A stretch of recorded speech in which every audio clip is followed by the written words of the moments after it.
You're listening to TIP. All right, so on today's show, we bring back a popular guest, Dr. Wesley Gray. We first got introduced to Dr. Gray through a member of our mastermind group, Toby Carlisle, because they co-authored a book together, and the name of the book is Quantitative Value. The book is a popular read among value investors because it takes decades of data and provides clues into the best metrics to determine when companies are oversold and potentially undervalued. This is commonly called backtesting. The interesting thing about Dr. Gray is that he's also conducted extensive research into momentum investing as well. And so based on this research, both on the value investing side and on the momentum side, he has taken a really interesting way to invest, which is a hybrid approach to value and momentum. So on today's show, we're talking to Dr. Gray about some of the interesting trends he's finding in the market today. We also talk about areas where an investor can improve or challenge their current belief structure. And finally, Dr. Gray talks about the way he accounts for systematic risk and how he might hedge a market during challenging times. You are listening to The Investors Podcast, where we study the financial markets and read the books that influence self-made billionaires the most. We keep you informed and prepared for the unexpected.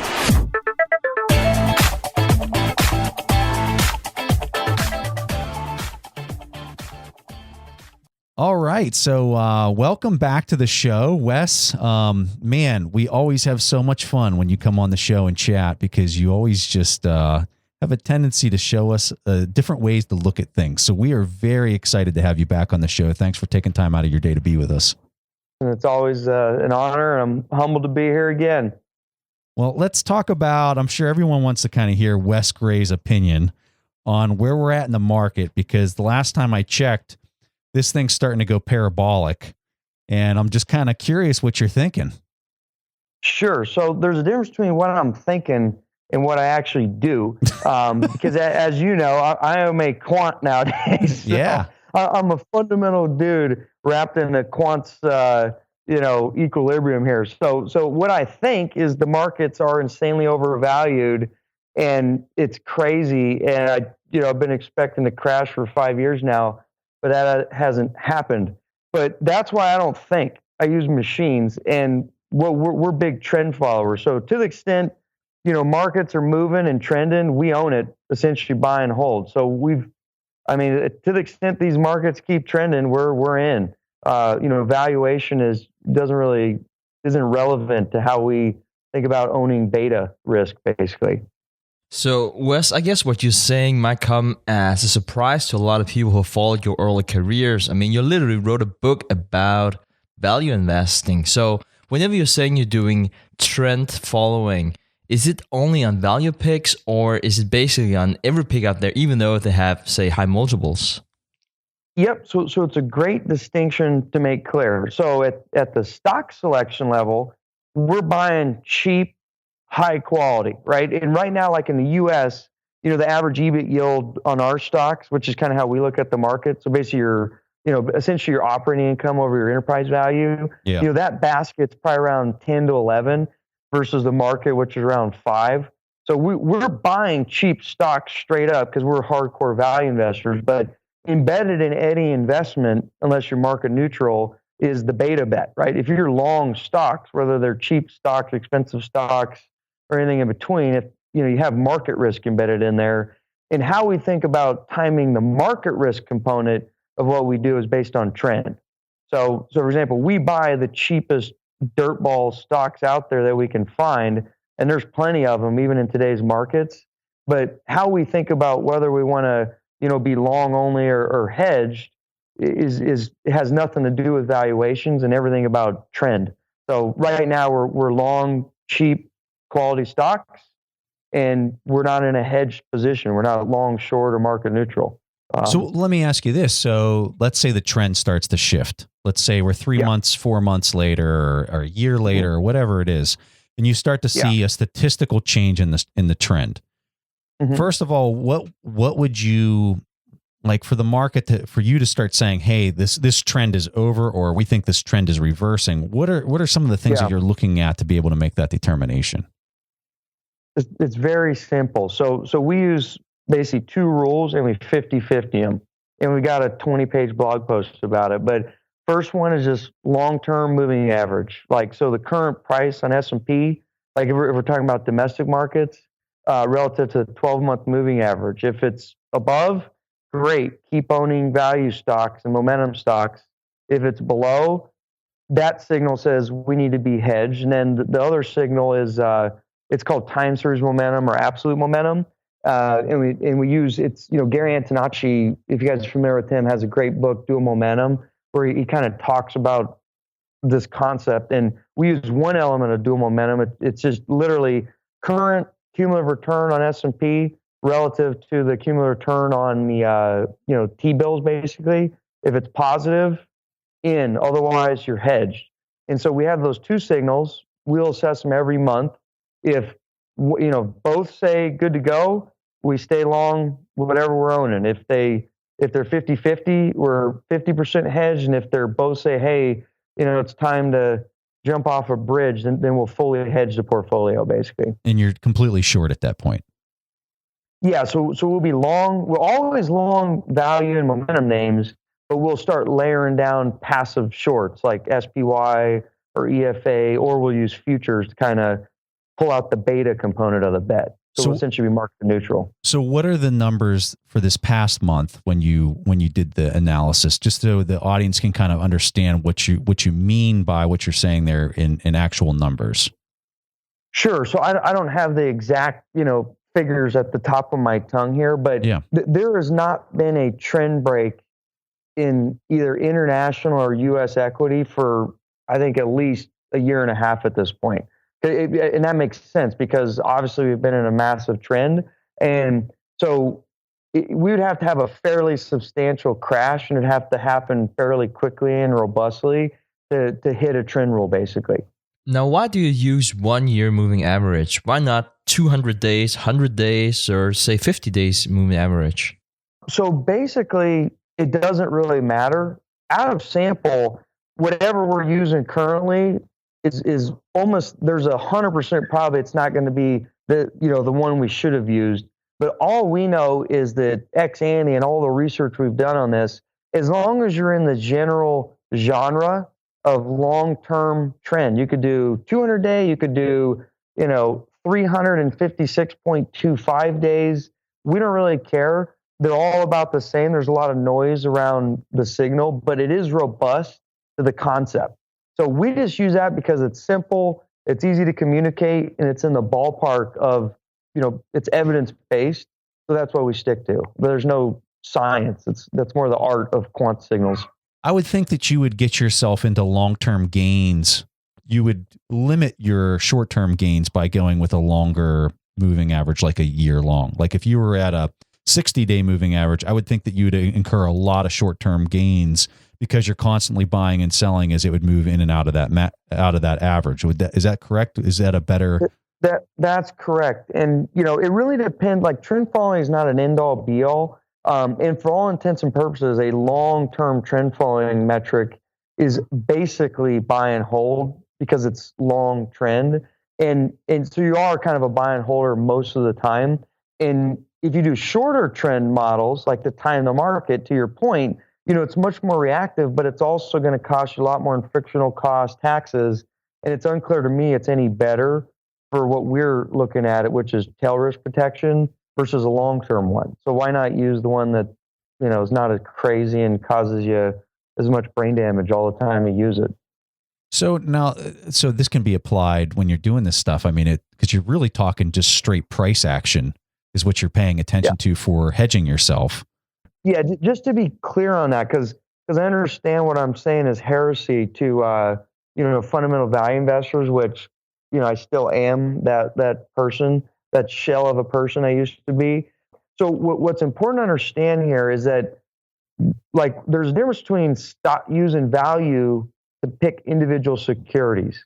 And when you're picking individual stocks, you want to be cheap and stay cheap, right? But then when you start getting into the world of macro and timing market risk, i.e. overall market valuations, there is no evidence that I know of that's very robust that suggests that just because I know today that the market's at a 99 percentile valuation metric, that it can somehow tactically help me outperform like basically a generic buy and hold proposition. And we've tried a million different ways to cut that cake. It's just empirical fact. Here's what we do know. The one thing that can help you improve, your risk return profile relative to buy and hold is trend. And what's really important is that trend is what you want to pay attention to, especially when valuations are top heavy. So you don't want to time your allocations based on valuation alone, but to the extent that the trend sucks and valuations are high, that's when you definitely want to get the hell away from the market if you want to take the risk of, market timing, which I'm not saying it's perfect, but if you wanted to do it, that would be the recipe for success, at least historically. Hmm. Do you find yourself participating in other markets? So we've seen that commodities have just been crushed for the last 3 or 4 years. That's had a very bottoming effect over the last year where they've been really flat. And you've seen oil come back quite a bit recently. So I'm curious, are you seeing a reversal? First of all, do you participate in other markets outside of equities, call it commodities? And if so, I'm kind of curious to hear your thoughts on that trend reversing at this point, because it appears you talk to a lot of macro people, they're all saying that they're seeing a reversal in the commodities sector. Sure. So we basically trade or have traded anything that you can possibly trade. And so beside our equity business, we are a CTA and a CPO, and we trade managed futures. So we trade every future on the planet, basically. And again, there, we are focused on trend and then the carry trade. So looking at backwardation, contango. So, and obviously, the trend, was kind of mixed and all over the place. But recently, you're pretty much long most of the commodity complex, especially in energy and the metals. And it's also backwards in the energy complex, which hasn't happened in, God knows how long. So, I mean, from a quant perspective, it's great. And even from a qualitative perspective, if I can own, trending contracts that are also tend to be backwards versus contango, so I capture roll yield, I mean, the wind is, at your back finally versus what it has been in the past. Explain to the audience the backwardation piece here, because some people might not be familiar with what you're saying there. Sure. So in futures contracts, essentially your return is determined not really just necessarily by the spot movement, but also by kind of the what they call the term structure of the future. And so to the extent that the spot price is above the future price, that means the future's in backwardation. So what's going to happen is over time, the future is going to roll up to the spot price, right? So, and it's called capturing kind of the roll yield. Whereas if the current spot is below the future price and you buy the future, that future price will slowly kind of decay down to the spot price, which means you got negative roll. And historically, at least in like oil futures, for example, like last 10, 15 years, you've always been, because you don't own a barrel of oil, you own a future in oil typically, right? When you buy any sort of investment product out there. And so you kind of own obviously the risk of the spot price that comes into play. And just like I say, in our last recent memory, oil contracts has always been contango. So you not only need oil price to move up to win, you also need it to overcome the negative roll yield that you've been facing recently. But now, let's just say the spot price stays the same, you're still going to have a positive return on that investment because now you're capturing roll yield that's positive, which is cool. Awesome. Would you say that there's statistical significance behind the momentum change in commodities in general, or would you just say that you're starting to see it break through some of the moving averages that you track? Yeah, so for sure. So we run both long trend models, which are basically like 12-month type ideas. Yeah. And we also run like a short-term one that's much more, high frequency. And it's a 10-100 crossover type model. So you literally compare like the 10-day versus 100-day. Mm-hmm. But if you look at like energy sector, for example, I mean, it's pretty much raging on everything. Yeah. I mean, it's like, I don't even know, it's probably $70, $65 right now or something. Depending on which contract you look at. So I mean, it's all signs are green from a trend perspective, and right now on a carry perspective. Same thing with the equity, like valuation-based timing on commodities is a noisy, tough game. But if you put a gun to my head and said, "Hey, are commodities a better bet now than they were, 3 or 4 years ago, when they were the coolest thing, since sliced bread?" I'd say probably better now because everyone hates them, and they got trend and they're backward. So, the natural being a contrarian in me, I'd say commodities seem to be an interesting place to be at. Yeah, Jeff Gunlock, I mean, he's really tooting that horn. He's screaming. That's the play of 2018 is commodities. So. Yeah. Well, I mean, I'll tell you what, man, like in our managed futures program, again, it's just a quant system, but this thing's kind of built for crisis alpha.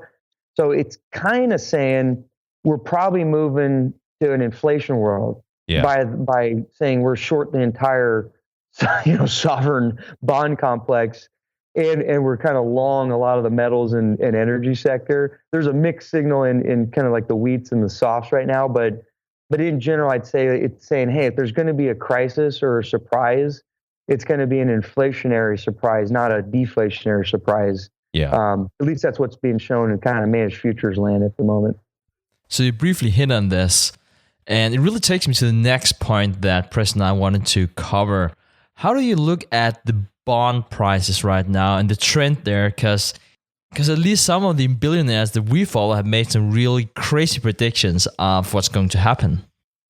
Yeah, I don't know what the billionaires are saying, but I do know that a lot of billionaires have lost a lot of money over the last 4 to 5 years because they've been saying that yields are going to go up forever now, and they've been wrong.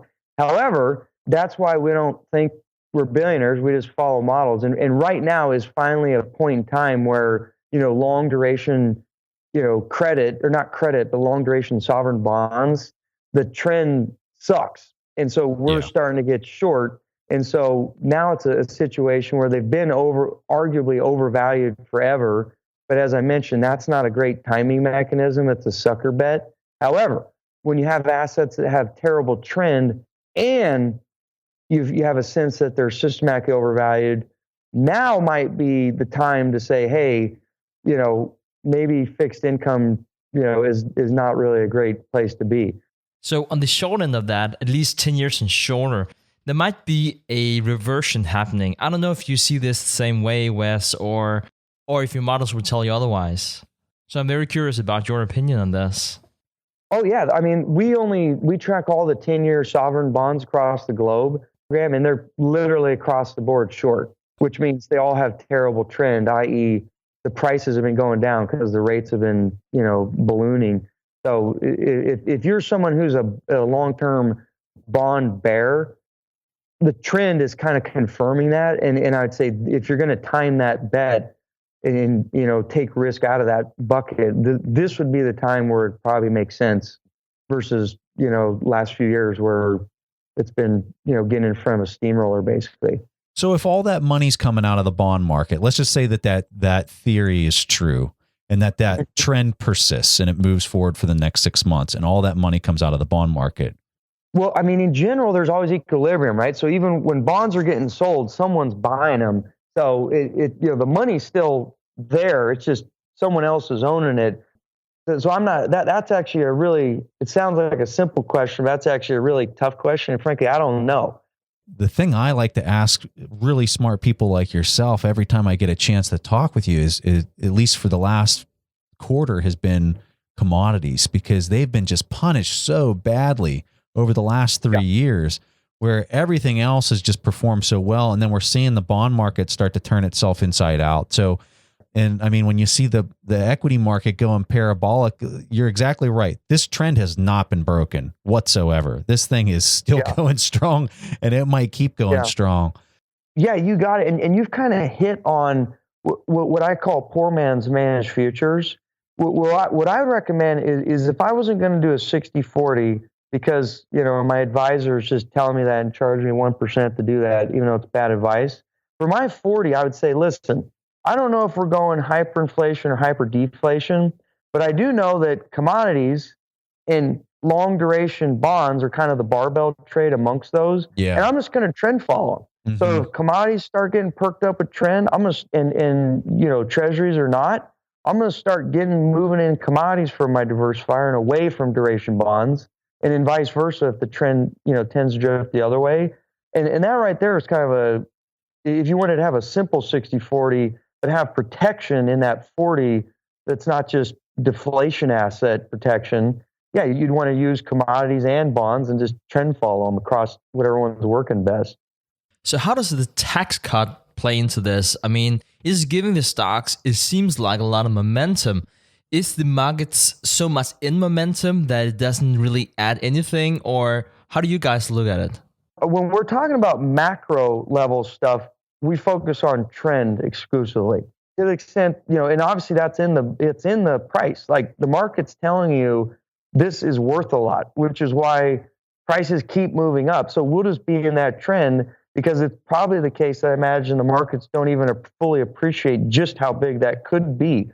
Now, but that's just also pontificating there, and that we just focus on momentum. Now, at the individual stock level, like in value land, the reason you buy cheap with margin of safety is you bought cheap with margin of safety, and anything that could potentially be good has a huge spike. So that tax bill was great for value people, because value guys are buying dirtball retailers and people that tend to pay a lot of high marginal tax rates, and they just basically got their net income doubled because they go from whatever a 40% marginal to 20.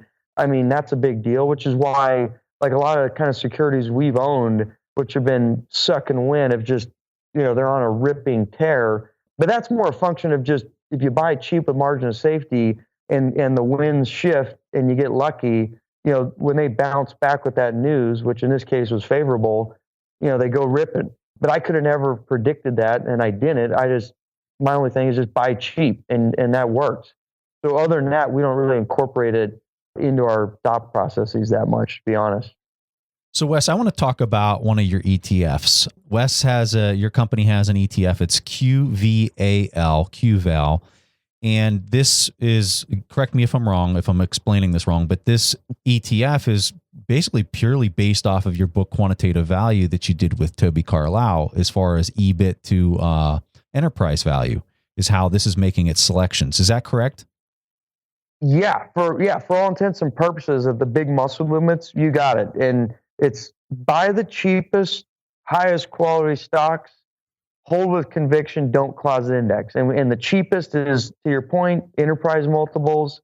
And that's kind of the core driver of what we do. But then within the cheapest dirt balls, we obviously want to identify the highest quality of the cheapest.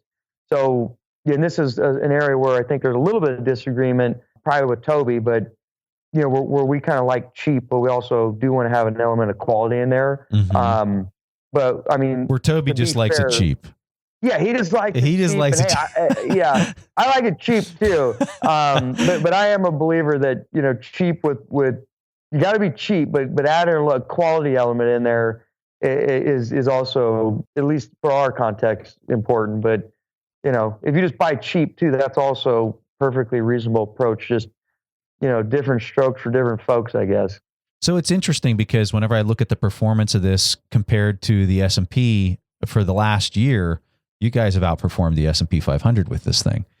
But if I go back to inception, from whenever it first started, you guys are underperforming because you went through this period in 2015 that was just, it was really strange. Like you can see that everything is very closely correlated for the most part to the S&P 500, except for this one little tiny spot in 2015 through really kind of the second half of 2015. And if it wasn't for that, you guys would be beating it since inception.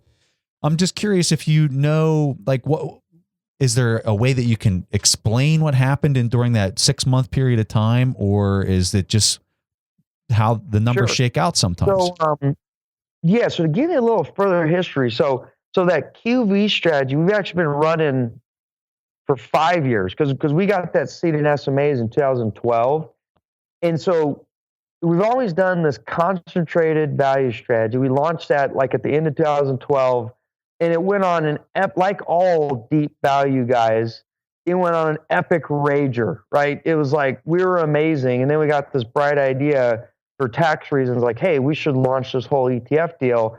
And of course, I have perfect timing in my life. I also launched a hedge fund back in the day, September '08. We launched this ETF in late 2014, about 5 months before one of the most epic drawdowns ever in the EBIT, value factor, killed by, a lot of just, in the path of Amazon's war machine, where just, being in bad retail bets, what have you. But it just so happens that the ETF came up and a track record just started, at kind of the pinnacle right before it about, collapsed. And then to your point, like the last year, it's been on an epic rager where it's like destroyed the S&P. But that's just the nature of value. You're going to look like a total genius sometimes. You're going to look like the biggest idiot on the planet sometimes. And the only thing we know is you got to just hold for a long haul and be willing to be very different if you plan on, having even a chance of winning over the long haul. And you've seen that empirically in the QV system. I'm curious if you have an ETF that you'd be looking that would do kind of a hedging strategy. Is that something that you can even do with an ETF? Can you? I don't know this. You can. So, we run one that has like a trend following component to it, where it's, it's long, the securities, but to the extent the trend starts not doing great, we'll start layering and hedge. It'll kind of move towards like a market neutral stance. So it's kind of like a hedge fund strategy, basically in an ETF wrapper. Which again, we do that for tax reasons. But it doesn't. But it doesn't do inverses at that point. It won't go. No, it doesn't do inverse. It literally shorts, because inverse is basically too expensive, capital inefficient, and frankly, in my opinion, it's just stupid. I understand why people sometimes do it in an IRA because you're not really allowed to short, but it's much more cost effective if you want to hedge to either sell a future or sell like SPY short, as opposed to buying an inverse, because that's what they're basically doing, but they're charging you like, whatever it is, 1%. And just, it's just not a smart idea. It's much better to do it, directly. And there's a few others, Pacer ETFs has some pretty cool products that can go to hedge status. I think you're going to start seeing that. That's going to be a new frontier where right now in ETF land, kind of the product innovation's always been, originally it was just closet indexing, and then they had a little small smart beta or factor tilt, but basically closet indexing. We kind of led the frontier on doing concentrated factors. And I think the next frontier is going to be kind of basically moving all the hedge fund type strategies and their kind of unique risk profiles into the ETF wrapper, which is, going to be great because it'll be tax efficient and more accessible at cheaper costs for, a broader base of investors out there. So let's take a step back from the big markets and the big movements in the markets that we're seeing right now and talk about the individual investor. And perhaps they're just starting to get their feet wet.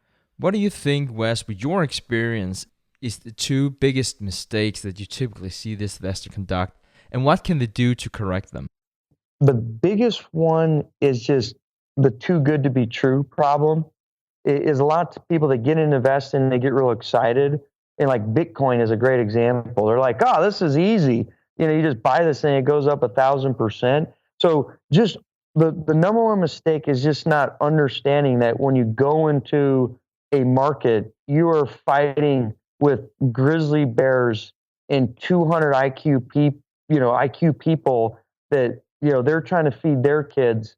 So it's super competitive, super hardcore, and going in with the expectation it's going to be easy or there's some, kind of magic free lunch out there, I think is the number one mistake. And then kind of on the flip side of that, the number two mistake is that if you want to be disciplined, if you've got the right temperament, and if you've got the kind of emotional capability to, not succumb to crazy behavioral biases, to assume that you can't beat the market. So it's kind of an irony. Like on one hand, assuming you can beat the market and it's easy money and, everything's too good to be true, let's just do it. That's one problem. But on the flip side, if you do have the temperament, just assuming that the market's perfectly efficient and what's the point is also kind of stupid, if you have the temperament. So those are kind of flip sides of the same coin, but they represent two mistakes that a lot of people just get in the business or just starting succumb to, I think. So to take this discussion further, say that you have this camp of hardcore value investors, the Warren Buffett investing philosophy type. They're looking straight at the fundamentals, like Preston and I are doing, and perhaps not looking too much at the momentum, the trend, and what's happening in your alley. What is our biggest mistake in not considering your vantage point? Well, so first off, just want to clarify that just because I personally believe in momentum and trend, I don't, that's something that I understand that process. I have the confidence in it, and because I have the confidence in it, I personally have the emotional ability to stick to it. But it is totally inappropriate for people that just think it's total baloney. So that's cool. And it's not me telling that's what people should do. It's just, that's what I do. It's not appropriate for everyone. So it's kind of a tough question, because if you're a value investor that thinks that everything I just mentioned about trend and momentum is total, horse manure, that's totally fine. In some sense, you could argue it's a mistake, because based on the evidence, it's very clear that these are probably ideas that are just as well evidence-based and ingrained in the marketplace as deep value investing is.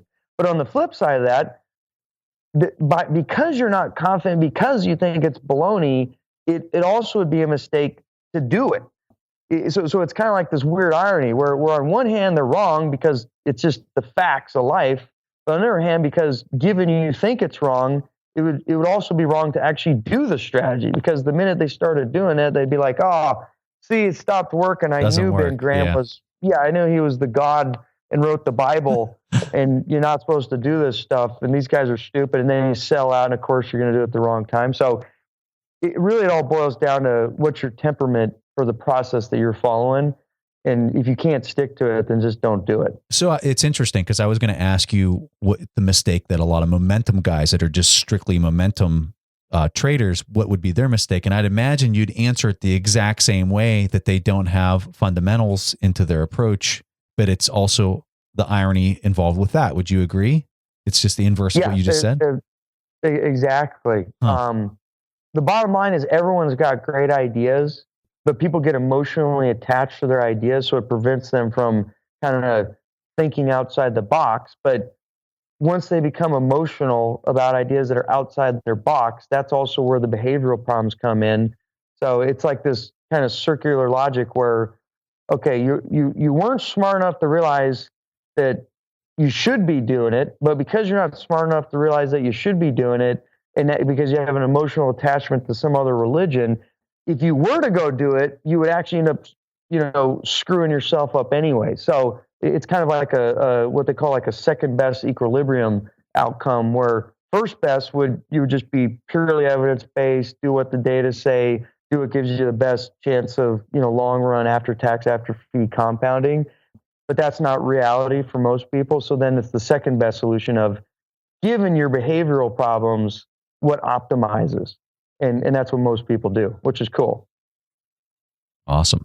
Hey, I was looking around on your site recently, and I see that you have a new tool platform where people can filter results based off of EBIT to enterprise value, which I know is a very useful metric for trying to find undervalued companies. But it seems like your filter does this for ETFs. Is that correct? Or does it do it for individual companies as well?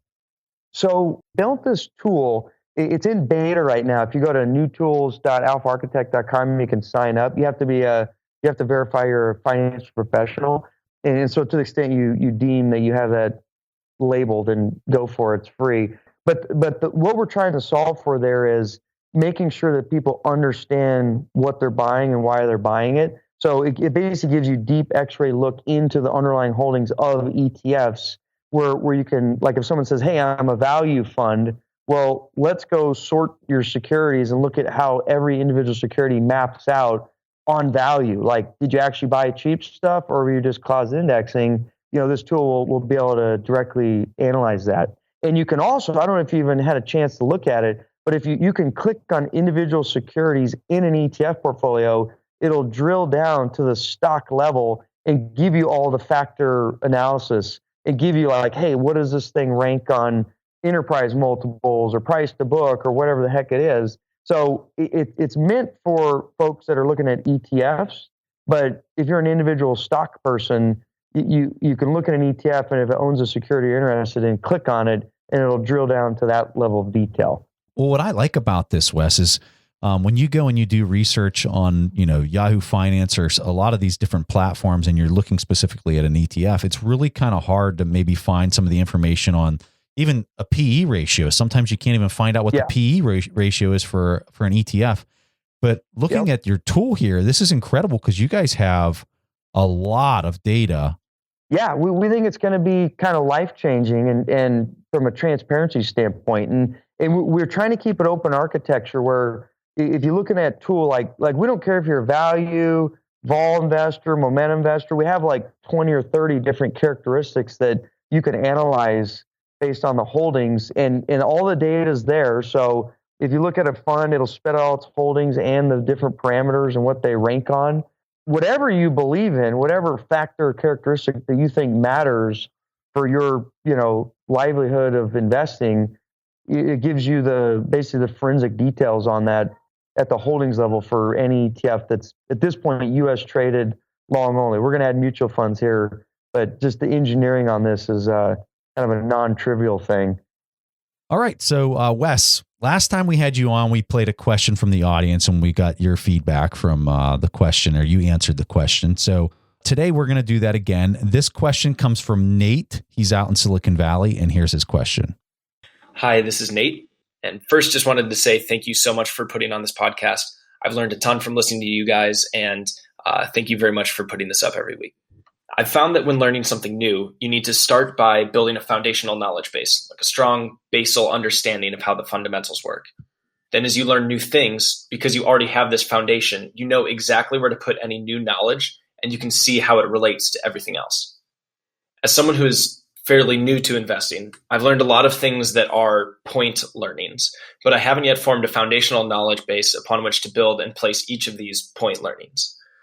What would you recommend as the best way, aside from your podcast, to build that initial foundational knowledge base, both for investing knowledge and for broader macroeconomic knowledge? Thanks. All right. So, Wes, fantastic question, by the way. I really like this question, but I want to hear what you think.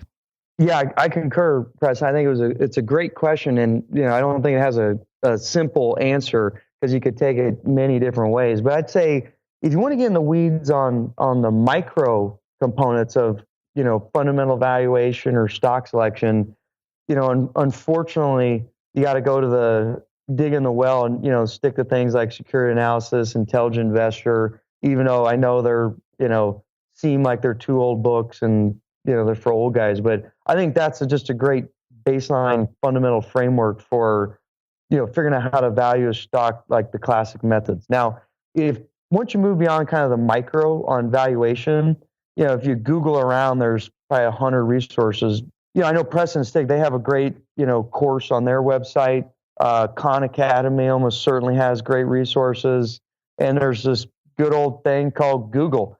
I think a lot of times Googling around, the machines have kind of optimized on, if you answer the right question with enough detail, a lot of times the best resources will bubble to the top. And I'd stick to that because it's free. Probably a good place to start. So I completely agree with Wes on the security analysis, Benjamin Graham, all that kind of stuff is really good for the micro level. I think for a person who's coming into this fairly new, security analysis is probably going to be a little difficult to go through, depending on if you've had business classes or what, like how much accounting experience you have might make it difficult. You need to get accounting. And here's another thing. If you're coming in new to investing, I mean, frankly, it probably means you're not going to be like a stock picker. Like that means you're becoming a professional. So if you're coming in new, it's really about more high level frameworks. Like we have the facts framework, like know the fees, know your liquidity, know the complexity, the taxes, because you're probably going to end up just buying a Vanguard fund anyways. It's, so really, if you're going to get into the micro weeds, the reality is it's painful and it requires you to basically read that kind of stuff a lot.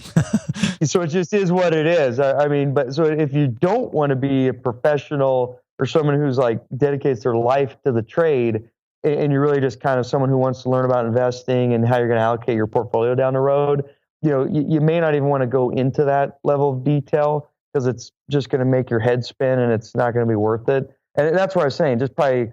I'm curious about this, Wes, and I know I'm changing gears away from the question, but we were talking with Shane Parrish, and I asked Shane if he had the choice between the intelligent investor or margin of safety. If he had to pick one or the other, which one would he pick? Yeah. And he said margin of safety, and I tend to agree with him. I'm kind of curious if you enjoyed that book as much as we liked it. Yeah, I mean, I agree, but the problem is to buy that book's like $1,000. That one's more like the access, but yeah, Seth Klarman's much better at, I think, exposition and kind of storyboarding it where it's more tangible, where Intelligent Investor is boring as hell, frankly.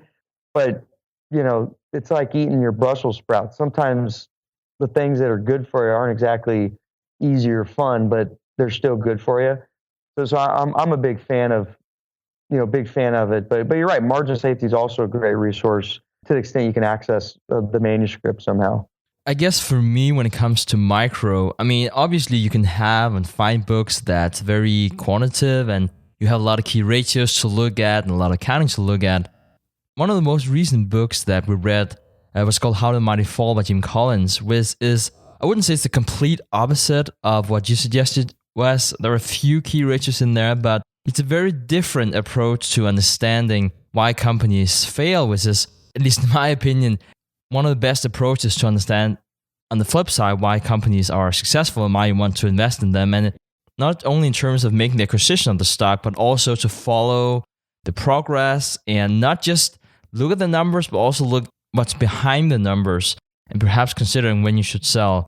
To answer his question about macro, I had I think that one of the most profound reads that I've ever had on macro came off of Ray Dalio's website. I'll put a link to it in the show notes, but Ray lays out his principles for basically macro and the way that he thinks about it. And a lot of it is based off of the video that I'm sure most people know about by now. There's a 30-minute video that he has on YouTube about like how the economic machine works. I would highly recommend you watch that. We'll put the video into the show notes as well. But the PDF that goes along with that, I want to say it's like a 250-page white paper on his opinion on how macro works and how it all fits together. That is hands down the best thing that I've ever read on macro that's out there. And we'll have that all for free in the show notes if you guys want to check that out as well. So I'll second that motion because I agree that guy's obviously a genius and you should probably read whatever he writes. Yeah. And that the economic machine piece is amazing. Yeah. So Nate, thank you so much for this really awesome question. We really enjoyed talking about this one. As a token of our appreciation for submitting your question, we want to give you our Intrinsic Value Investment course, which can be found on our TIP Academy page. This is a paid course, but because you asked such a great question, you'll get it completely for free. So if anyone else out there wants to get their question played on the show and get a free course, just go to asktheinvestors.com and you can record your questions there. So Wes, thanks for coming on the show. I always have so much fun. And you know what? I want to thank you so much.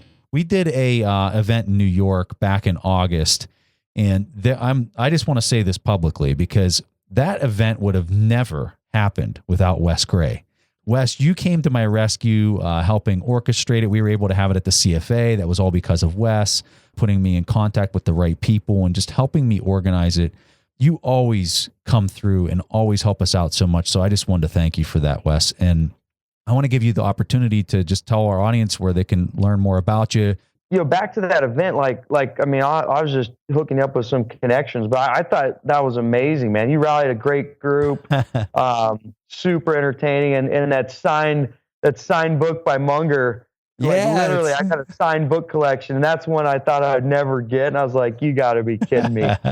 So, I mean, that was freaking awesome, man. Humbled and, honored to participate. As far as us, I mean, so we've got, the 3 books, DIY Financial Advisor, Quantitative Value, and Quantitative Momentum.